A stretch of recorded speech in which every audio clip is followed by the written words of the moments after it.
Hi friends, good afternoon. Welcome back to my YouTube channel. ಎಲ್ಲರೂ ಹೇಗಿದ್ದೀರಾ? ಎಲ್ಲರೂ ಚೆನ್ನಾಗಿದ್ದೀರಾ ಅಂತ ಅಂದ್ಕೊಂಡಿದ್ದೀವಿ. ಇವತ್ತು ನಾವು ಹೊನ್ನವ ಮಂತ್ರಾಲಯಕ್ಕೆ ಬಂದಿದ್ದೀವಿ. ಸೊ ತುಂಬ ದಿವಸ ಆಗಿತ್ತು ಬಂದು, ಆಗಲೇ 2-3 ತಿಂಗಳೇ ಆಗಿಬಿಟ್ಟಿತ್ತು. ಸೊ ಬಂದೇ ಇರಲಿಲ್ಲ ಆವಾಗಿಂದ. ಹಾಗಾಗಿ ಇವತ್ತು ಫ್ರೀ ಇದ್ವಿ, ಶುಕ್ರವಾರ. ಹಾಗಾಗಿ ನಾನು ದೀಪ ಹಚ್ಚಕ್ಕೆ ಬರ್ತಾ ಇದ್ದಿದ್ದು, ಪ್ರತಿ ಶುಕ್ರವಾರ ಬರ್ತಾ ಇದ್ದೆ. ಹಾಗಾಗಿ ಇವತ್ತು ಶುಕ್ರವಾರ ಬಂದೆ. ನಿನ್ನೆ ಏಕಾದಶಿ ಎಲ್ಲ ಇದ್ದಿದ್ದರಿಂದ ಸಿಕ್ಕಾಪಟ್ಟೆ ಜನ ಇದ್ರಂತೆ. ಸೊ ಇವತ್ತು ಶುಕ್ರವಾರ ಅಷ್ಟು ಏನು ಜನ ಇರಲಿಲ್ಲ. ಆಲ್ರೆಡಿ ಈಗ 11:30 ಏನೋ ಆಗಿದೆ ಟೈಮು ನಾವು ಬಂದಾಗ. ಸೊ ಇಲ್ಲಿ ನೋಡ್ಬೋದು, ದೇವಸ್ಥಾನ ಹೊಸದಾಗೆ ಎಲ್ಲ ಆಲ್ಟ್ರೇಷನ್ ಮಾಡಿಬಿಟ್ಟಿದ್ದಾರೆ. ತುಂಬ ದೊಡ್ಡದು ಅನ್ನಿಸ್ತಾ ಇತ್ತು ಈ ಸಲ ಅಂತೂ. ಸೊ ಕಾಯಿ ಕಟ್ಟೋದಾಗಿರ್ಬೋದು, ಓಡಾಡೋಕ್ಕಾಗಿರ್ಬೋದು, ಸಪ್ರೇಟ್ ಎಲ್ಲ ರೂಮ್ಸ್ಗಳ ಮಾಡಿದ್ದಾರೆ ಕಾಯಿ ಕಟ್ಟೋದಕ್ಕೆ ಫಸ್ಟ್ ಫ್ಲೋರಲ್ಲಿ. ಮತ್ತು ಈ ಕಡೆ ಕ್ಯಾಶ್ ಕೌಂಟರು, ನಾವೇನಾದ್ರು ದೀಪ ತೊಗೋಬೇಕಾದ್ರೆ ಟಿಕೆಟ್ ತೊಗೊಳ್ಳೋದು ಅದೆಲ್ಲನೂ ಸಪ್ರೇಟು ಹೊಸದಾಗಿ ಚೆನ್ನಾಗಿ ಮಾಡಿದ್ದಾರೆ. ಸೊ ಅದ್ರಲ್ಲಿ ಸ್ವಲ್ಪ ಸ್ಪೇಷಿಯಸ್ ಆಗಿ ದೊಡ್ಡದಾಗೂ ಕಾಣಿಸ್ತಾ ಇದೆ ದೇವಸ್ಥಾನ ಈಗಂತೂ. ಸೊ ಇವಾಗ ಹೋಗಿ ನಾವು ದೇವರಿಗೆ ಕೈ ಮುಗಿದು ಈಗ ದೀಪ ತಗೊಂಡು ದೀಪ ಎಲ್ಲ ಹಚ್ಚೋಣ ಅಂತ ಹೇಳಿಬಿಟ್ಟು ಈಗ ದೀಪ ತೊಗೊತಾ ಇದ್ದೀವಿ. ಅಮ್ಮ, ನಾನು, ಅಜ್ಜಿನೂ ಸಿಕ್ಕಿದ್ರು. ಅವರು ಅಪ್ಪ ಅವರ ರಿಲೇಷನ್ನು ಅಜ್ಜಿ. ಅವರು ನಾವು ಆಟೋದಲ್ಲಿ ಹೋಗಬೇಕಾದ್ರೆ ಅವರು ಬಂದು ಸಡನ್ನಾಗಿ ಗೊತ್ತಿಲ್ಲದಂಗೆ. ಸೊ ನಾವು ಬರೋದು ಅವ್ರಿಗೂ ಗೊತ್ತಿಲ್ಲ, ಅವ್ರು ಬರೋದು ನಮಗೂ ಗೊತ್ತಿಲ್ಲ. ಸೊ ನೋಡಿ, ಇವಾಗ ದೀಪ ತಗೊಳ್ಳೋದಕ್ಕೆಲ್ಲನೂ ಈ ಥರ ಸಪ್ರೇಟ್ ಒಂದು ಇದನ್ನು ಮಾಡಿದ್ದಾರೆ. ಫಸ್ಟು ಇದೇ ಥರ ಇತ್ತು, ಬಟ್ ಇವಾಗಂತೂ ತುಂಬ ಚೆನ್ನಾಗಿ ಮಾಡಿದ್ದಾರೆ. ಸೊ ಹೊಸದಾಗಿ ಎಲ್ಲ ಮಾಡ್ತಾ ಇದ್ದಾರೆ, ದೇವಸ್ಥಾನದಲ್ಲಿ ಆಲ್ಟ್ರೇಷನ್ ಮಾಡ್ತಾ ಇದ್ದಾರೆ. ಹೊರಗಡೆಯಿಂದ ನೋಡಿದ್ರೆ ಮಂತ್ರಾಲಯದಲ್ಲಿ ಹೊರಗಡೆ ಎಲ್ಲ ಆ ಥರ ಸ್ಟ್ರಕ್ಚರಲ್ಲಿ ಮಾಡ್ತಾ ಇದ್ದಾರೆ ಈಗ. ಅಂದರೆ ಇನ್ನು ಪೇಂಟಿಂಗ್ಸ್ ಎಲ್ಲ ಆಗಿಲ್ಲ, ಏನೂ ಆಗಿಲ್ಲ. ಆಮೇಲೆ ತುಂಬ ಚೆನ್ನಾಗಿ ಕಾಣುತ್ತೆ. ತುಂಬ ಕಂಜೆಸ್ಟೆಡ್ ಇತ್ತು, ಚಿಕ್ಕದಿತ್ತು. ಸೊ ಇವಾಗ ಸ್ವಲ್ಪ ದೊಡ್ಡದಾಗಿ ಮಾಡಿದ್ದಾರೆ, ತುಂಬ ಚೆನ್ನಾಗಿ ಮಾಡಿದ್ದಾರೆ. ಅಲ್ಲಿ ಮಂತ್ರಾಲಯದಲ್ಲಿ ರಾಘವೇಂದ್ರನ ದೇವಸ್ಥಾನ ಇದೆಯಲ್ವಾ, ಹೊರಗಡೆ ಎಲ್ಲ ಡಿಸೈನ್ಸ್ ಎಲ್ಲ ಸ್ವಲ್ಪ ಅದೇ ರೀತಿ ಕಾಣಿಸ್ತಿದೆ. ಇನ್ನೂ ಫುಲ್ ಕಂಪ್ಲೀಟ್ ಆಗಿಲ್ಲ, ಎಲ್ಲ ಮಾಡ್ತಾ ಇದ್ದಾರೆ. ಸೊ ಈಗ ದೇವಸ್ಥಾನಕ್ಕೆಲ್ಲ ಹೋಗಿ ಬಂದ್ವಿ. ಸೊ ಇವತ್ತು ಬ್ಯಾಳ್ದನ್ ಜ್ಯೂಸ್ ರೆಡಿಯಾಗಿದೆ. ಸೊ ಬ್ಯಾಳ್ದಣ್ಣು ಒಳಗಡೆ ಇರೋವಂಥದ್ದು ಮತ್ತು ಹೋಟೆಲ್ ಇರುತ್ತಲ್ಲ ಅದನ್ನೆಲ್ಲ ಕೆರೆದು ಬಿಟ್ಟು, ಸೊ ಒಂದು ಸತಿ ರುಬ್ಬಿ ಇದಕ್ಕೆ ಒಂದು ಸ್ವಲ್ಪ ಬೆಲ್ಲ ಹಾಕಿ ನೀರು ಹಾಕಿ ಮೊದಲೇ ಕರಗಿಸಿ ಆಮೇಲೆ ರುಬ್ಬಿರೋದನ್ನ ಹಾಕಿರೋವಂಥದ್ದು. ಸೊ ಬ್ಯಾಳ್ದಣ್ಣು ತುಂಬ ಒಳ್ಳೆಯದು. ಸ್ವಲ್ಪ ಹುಳಿ ಇದೆ, ಒಂಚೂರು ಬೇಕಂದರೆ ಬೆಲ್ಲ ಹಾಕ್ಕೊಬೋದು.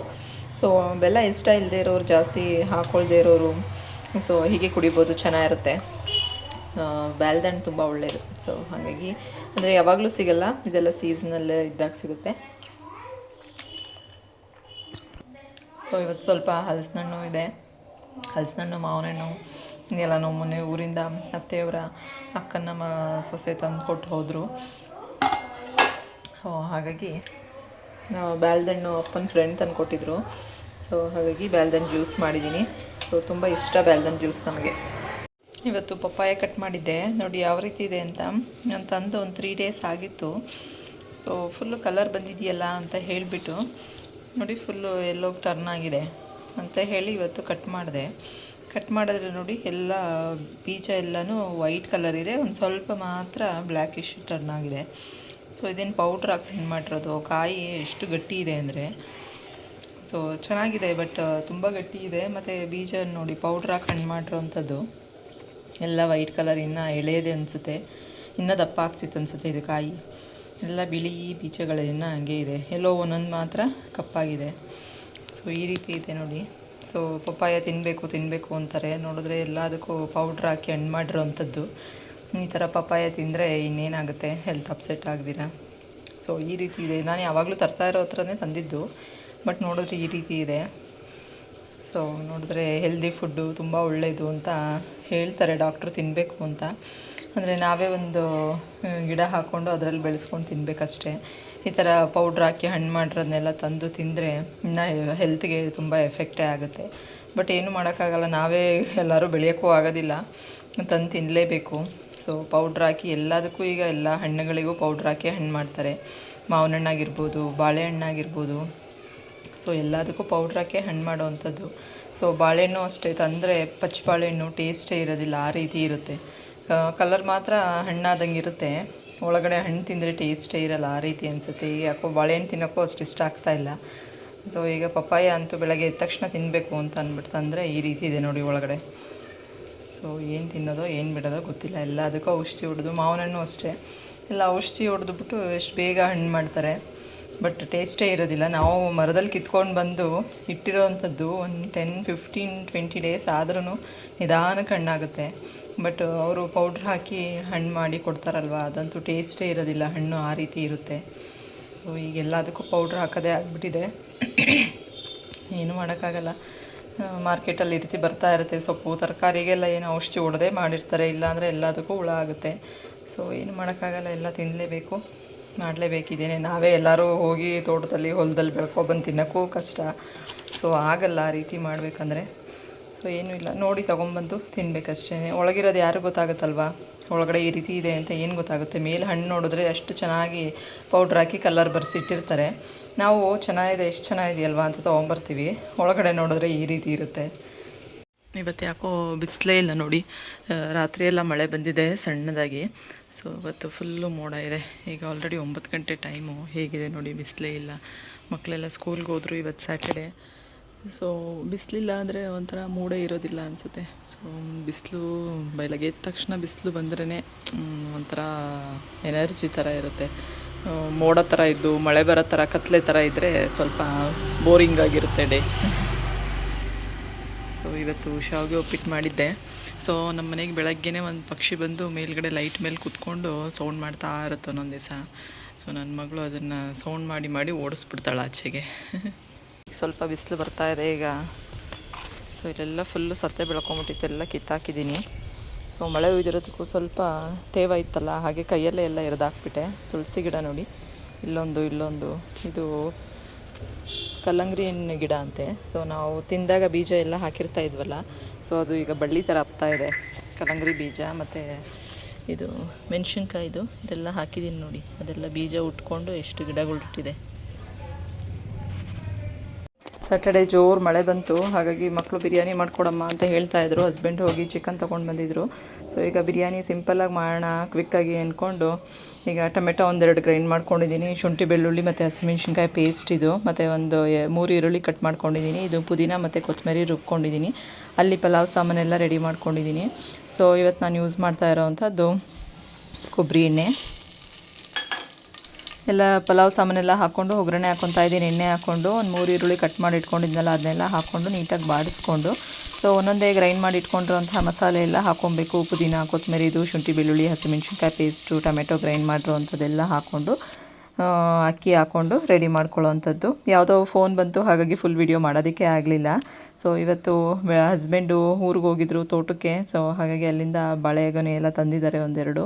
ಸೊ ಅಲ್ಲೆಲ್ಲ ಬಿಟ್ಟಿತ್ತೆ, ಬಾಳೆಗೊನೆ ಎಲ್ಲ ಬಿಟ್ಟಿತ್ತಂತೆ. ಸೊ ಹಾಗಾಗಿ ತುಂಬ ದಿವಸ ಆಗಿತ್ತು ನಾವು ಹೋಗಿ, ಹಾಗಾಗಿ ಅಲ್ಲಿ ಹೋಗಿ ತೊಗೊಂಡು ಬಂದಿದ್ದಾರೆ. ತೆಂಗಿನಕಾಯಿ, ಎಳ್ಳೀರು ಮತ್ತು ಬಾಳೆಗೊನೆ ಎಲ್ಲ ತೊಗೊಂಡು ಬಂದರು. ಸೊ ಬೆಳಗ್ಗೆನೇ ಮಕ್ಕಳೆಲ್ಲ ಆಲ್ರೆಡಿ ಇವತ್ತೇನೋ ಕಾಂಪಿಟೇಷನ್ ಅಂದರೆ ರಂಗೋಲಿ ಸ್ಪರ್ಧೆ ಇದೆ, ಮೈಕಲ್ಲೆಲ್ಲ ಅನೌನ್ಸ್ ಮಾಡ್ಕೊಂಡು ಹೋಗ್ತಾಯಿದ್ರು. ಸೊ ಮನೆ ಬಾಗಿಲಲ್ಲೆಲ್ಲ ರಂಗೋಲಿ ಬಿಟ್ಟಿರಬೇಕು ಎಲ್ಲರೂ. ಸೊ ಯಾವ್ದು ಚೆನ್ನಾಗಿರುತ್ತೋ ಅವ್ರಿಗೆಲ್ಲ ಪ್ರೈಸ್ ಕೊಡ್ತೀವಿ ಅಂತ ಆಟೋದಲ್ಲಿ ಅನೌನ್ಸ್ ಮಾಡ್ಕೊಂಡು ಹೋಗ್ತಾಯಿದ್ರು. ಹಾಗಾಗಿ ಮಕ್ಕಳು ಬೆಳಗ್ಗೆ ಎಲ್ಲ ಬಾಗಿಲು ತೊಳಸ್ಕೊಂಡು ಈಗ ರಂಗೋಲಿ ಬಿಡ್ತೀವಿ ಚಾಪೀಸಲ್ಲಿ ಅಂತ ಹೇಳಿಬಿಟ್ಟು, ಬೇಡ ಕಣೋ ಚಾಪೀಸಲ್ಲಿ ಬಿಡಬಾರ್ದು ಬಾಗಿಲಲ್ಲಿ ರಂಗೋಲಿ ಅಂತ ಹೇಳಿದ್ರು. ಕೇಳ್ದಿರ ಬಾಗಿಲಲ್ಲಿ ಬಿಡಲ್ಲಮ್ಮ, ಇಲ್ಲಿ ಹೊಸ್ಲ ಹತ್ರ ಬಿಡ್ತೀವಿ ಅಂತ ಅಂದ್ಕೊಂಡು ನನ್ನ ಮಗಳೂ ಅವಳ ಫ್ರೆಂಡು ಇಬ್ಬರೂ ಈಗ ರಂಗೋಲಿ ಬಿಡ್ತಾ ಇದ್ದಾರೆ. ಅವನು ಆಂಟಿ ರಂಗೋಲಿ ಬಿಡಿ ಆಂಟಿ ನೀವು ಕುಕ್ಕರೆಲ್ಲ ಗಿಫ್ಟ್ ಕೊಡ್ತಾರಂತೆ ಅಂತ ಹೇಳಿ ಎಲ್ಲ ಬಂದು ಹೇಳ್ತಾ ಇದ್ದ ಪಾಪ ಅವನು. ಈಗ ಇಬ್ಬರು ಸೇರಿಕೊಂಡು ಚಾಪೀಸಲ್ಲಿ ರಂಗೋಲಿ ಬಿಡ್ತಾ ಇದ್ದಾರೆ. ನಮ್ಮ ಏರಿಯಾದಲ್ಲಿ ಇವತ್ತು ಸಂಡೇ ಬಂದಿದೆ, ಹಾಗಾಗಿ ಈಗ ಬಾಗಿಲೆಲ್ಲ ತೊಳೆದಿದ್ದೀವಿ, ಸ್ವಲ್ಪ ಆರಲಿ ಅಂತ ಬಿಟ್ಟಿದ್ದೀವಿ. ಆರಾದಮೇಲೆ ರಂಗೋಲಿ ಬಿಡೋಣ ಅಂತ ಹೇಳಿ ಸಿಂಪಲಾಗಿ ಯಾವುದೋ ಒಂದು ಬಿಡೋದು. ಸೊ ಎಲ್ಲರೂ ಬಿಟ್ಟವ್ರಿಗೆಲ್ಲ ಕೊಡ್ತಾರೇನೋ ಋಷಿ, ಬಿಟ್ಟವ್ರಿಗೆಲ್ಲ ಪ್ರೈಸ್ ಕೊಡ್ತಾರಾ? ಕುಕ್ಕರ್ ಕೊಟ್ಟಾರ? ಮಕ್ಳಿಗೆ ಏನಾದ್ರು ಗಿಫ್ಟ್ ಕೊಡ್ತಾರೆ, ಪ್ರೈಸ್ ಕೊಡ್ತಾರೆ ಅಂದರೆ ಅದರಲ್ಲಿ ತುಂಬ ಕ್ಯೂರಿಯಾಸಿಟಿ, ಇಂಟ್ರೆಸ್ಟ್ ಜಾಸ್ತಿ. ನಮಗೂ ಪ್ರೈಸ್ ಬಿಡಬೇಕು ಅನ್ನೋದು ಮಕ್ಕಳಲ್ಲಿ ಇರುತ್ತಲ್ವ, ಆ ಥರ ನಾವು ಚೆನ್ನಾಗಿ ಬಿಡಬೇಕು, ನಮಗೂ ಪ್ರೈಸ್ ಬರಬೇಕು ಅಂತ. ಸೊ ಇವರಿಬ್ಬರು ಬೆಳಗ್ಗೆಯಿಂದ ಬಂದು ಬಾಗಿಲು ಒರೆಸೋದಂತೆ, ಬಾಗಿಲು ತೊಳೆಯೋದಂತೆ, ಅಮ್ಮ ನಾನು ಬಿಡ್ತೀನಮ್ಮ ಅಂತ ಎಲ್ಲ ಮಾಡ್ತಾಯಿದ್ದಾರೆ. ಬಿಟ್ಟಿರೋದು ಚೆನ್ನಾಗಿ ಕಾಣಿಸ್ತಾ ಇದೆ. ಈಗ ಅದಕ್ಕೆಲ್ಲ ಕಲರಿಂಗ್ ಮಾಡ್ತಾಯಿದ್ದಾರೆ.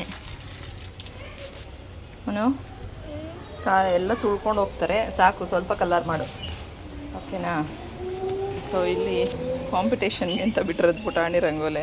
ಅವ್ರು ಬಂದು ನೋಡೋ ಅಷ್ಟರಲ್ಲಿ ಮಳೆ ಬಂದು ಹೋಗುತ್ತೇನೋ. ಒಬ್ಬರು ತುಂಬ ದೊಡ್ಡದಾಗಿ ಬಿಡ್ತಾಯಿದ್ದಾರೆ.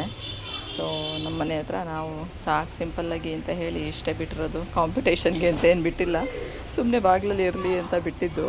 ಸೊ ಹಾಗೆ ಒಂಚೂರು ಕಲರ್ ಹಾಕಿದ್ದೀವಿ ಅಷ್ಟೇ. ಸೊ ನಮ್ಮ ಮೋನಿಶ್ ಅವರು ಈಗ ಕೂತ್ಕೊಂಡು ಬಿಡ್ತಾಯಿದ್ದಾರೆ. ಅವಳೆ ಚಾಪೀಸಲ್ಲಿ ಬಿಟ್ಟಿರೋದು ಇದು. ಹೇಗಿದೆ ನೋಡಿ, ಕಮೆಂಟ್ ಮಾಡಿ ಚೆನ್ನಾಗಿದೆಯಾ ಅಂತ.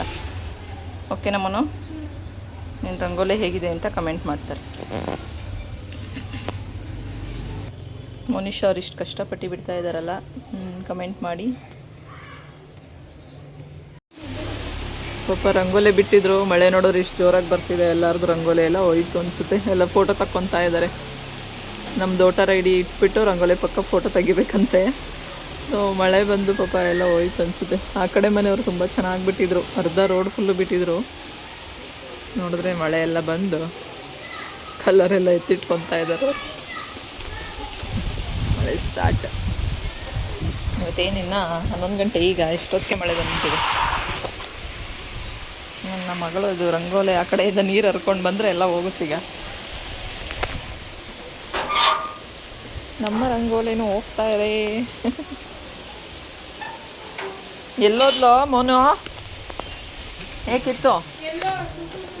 ಇವತ್ತಿನ ವ್ಲಾಗ್ನ ಇಲ್ಲಿಗೆ ಎಂಡ್ ಮಾಡ್ತಾ ಇದ್ದೀನಿ. Thank you so much. Have a nice day. Bye bye.